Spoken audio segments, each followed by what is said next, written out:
Hey guys, I wanted to do an update.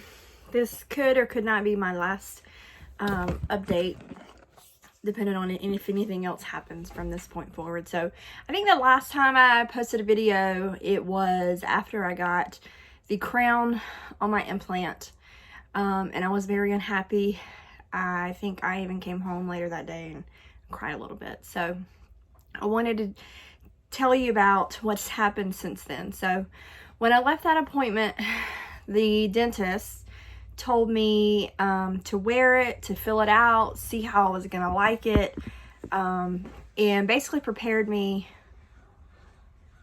for a lot of adjustments in the future. So the week that I was supposed to wait turned more into 3 weeks because he got sick and was out of the office. So I ended up wearing it as is for 3 weeks. And although I was unhappy with the shape of the crown or the physical tooth, I was pleased with the sturdiness, not having to take a retainer in and out to eat, that kind of thing.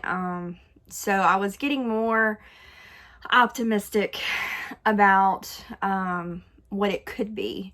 So I went back last week, and after, I'm sorry. I went back 3 weeks ago and he took the crown off and they were going to send it back to whoever made it, the manufacturer, and tell them the adjustments that needed to be made. It needed to be higher up, so it looked more natural, like it was coming out of my gums rather than from the back of my mouth out.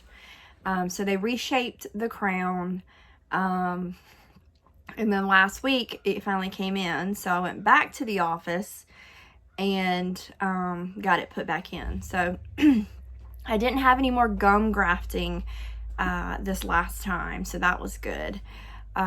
And once he put the tooth on, because it did go up higher, because we wanted it to, it did hurt, because the gum was pressing, the tooth was pressing on the gum, where nothing had been pressing there before. So there was quite a bit of pain in that first 24 hours of just the gum getting used to the pressure. So that was Wednesday and today is Monday. So about 5 days later, I'm doing this video, and I'm gonna get the camera up close. This is my smile,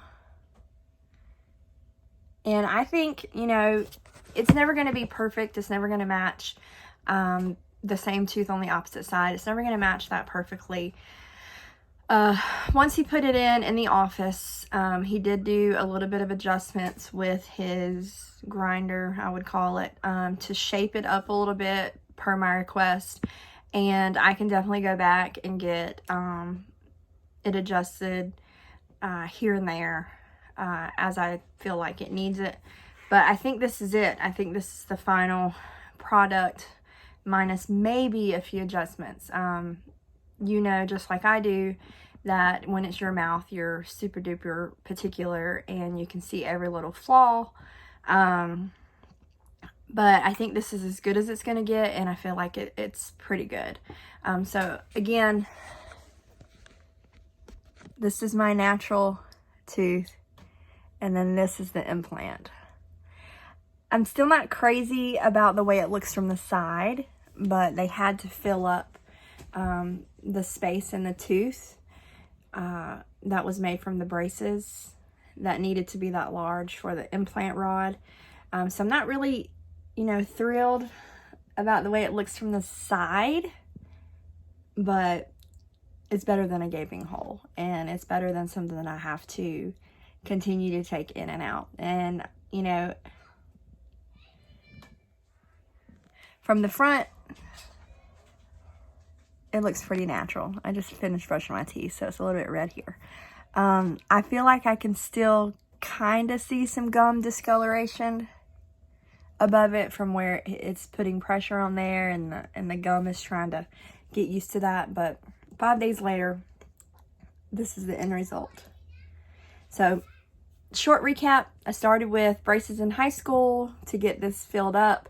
when I could afford an implant, I went to the oral surgeon.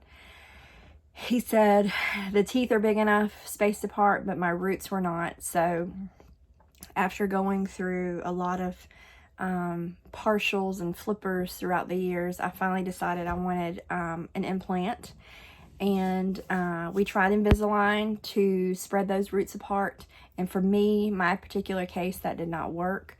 So I got put into regular braces. And that was probably almost 3 years ago, or 2.5 years ago. So process has finally been complete.